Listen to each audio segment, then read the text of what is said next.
They searched for decades. Then, in the ruins of a forgotten temple near Alexandria, they found something that shouldn't exist, a burial chamber that might belong to Cleopatra herself. For over 2,000 years, the final resting place of Egypt's last pharaoh has remained one of history's greatest mysteries. But recent discoveries at an ancient temple west of Alexandria have unveiled something truly chilling. A massive underwater tunnel, submerged chambers, and evidence that suggests Cleopatra's tomb might have been swallowed by the sea itself. This isn't just about finding a lost queen anymore. What archaeologists are uncovering raises disturbing questions about what really happened after her death, and why her tomb was never meant to be found. Let's dive into the mystery together and uncover what really lies inside Cleopatra's lost tomb. The woman who ruled an empire. Before we dive into the shocking discoveries, let's talk about who Cleopatra really was. Because this wasn't just some beautiful queen from ancient times. This was a woman who spoke 9 languages, outsmarted Rome's greatest generals, and nearly changed the course of Western civilization. Cleopatra VII was born in 69 BC into the Ptolemaic dynasty, a Greek family that ruled Egypt for nearly 3 centuries. But unlike her ancestors, who barely bothered to learn Egyptian, Cleopatra immersed herself in the culture. She was the first Ptolemaic ruler in 300 years to actually speak the Egyptian language.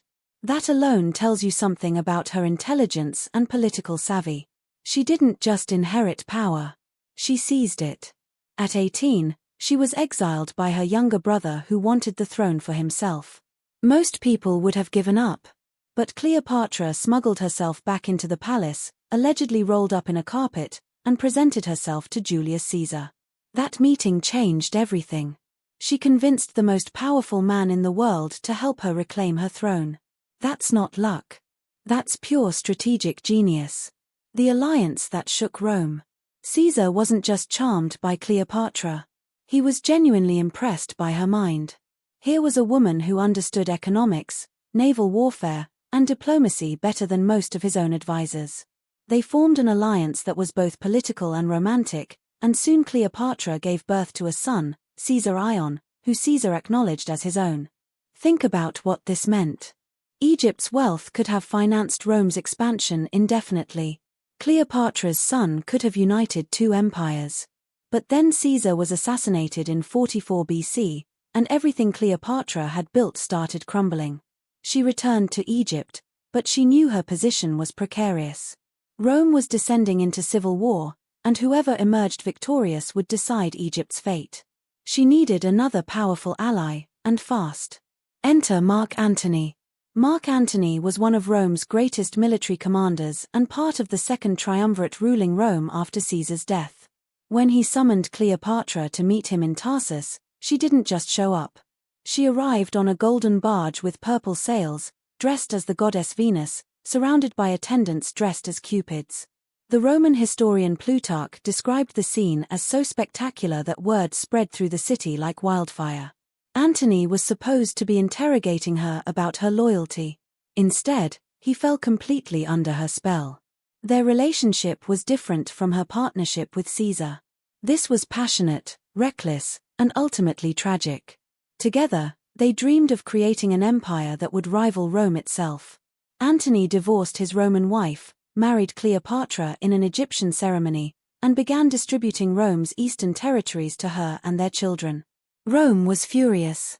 They saw Cleopatra as a foreign seductress who had corrupted one of their greatest heroes. Octavian, Caesar's adopted son and Antony's rival, used this outrage to turn Rome against them both. We thought. The battle that changed everything. In 31 BC, everything came to a head at the Battle of Actium. Antony and Cleopatra's combined naval forces faced off against Octavian's fleet off the coast of Greece. It should have been a close fight. But something went terribly wrong. In the middle of the battle, Cleopatra's ships suddenly broke formation and fled. Antony, seeing her retreat, abandoned his own forces and followed her back to Egypt. His fleet, leaderless and confused, was decimated. It was a crushing defeat that sealed their fate.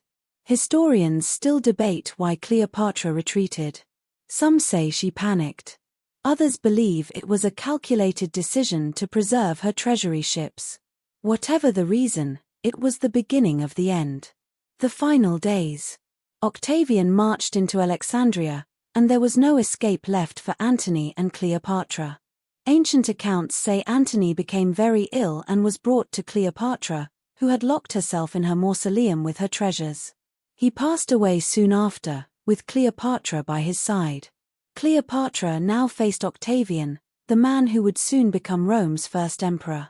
She tried to bargain with him, as she had with other Roman leaders, but he remained focused on one goal, bringing her to Rome as a symbol of his victory. Cleopatra understood what that would mean. According to ancient writers, she did not want to be paraded as a captive. On August 12, 30 BCE, at the age of 39, she died in Alexandria.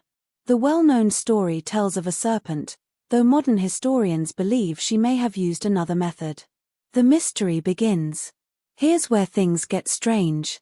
Ancient sources claim that Octavian, despite everything, allowed Cleopatra to be buried beside Mark Antony in a tomb worthy of her status. The Roman historian Plutarch wrote that she was buried with royal splendor and magnificence. But where? That's the question that has haunted archaeologists for over 2 millennia. You'd think the tomb of Egypt's last pharaoh would be one of the most famous monuments in the ancient world. But it vanished without a trace.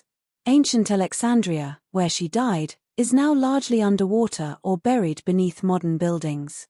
Centuries of earthquakes, tsunamis, and rising sea levels have transformed the coastline completely.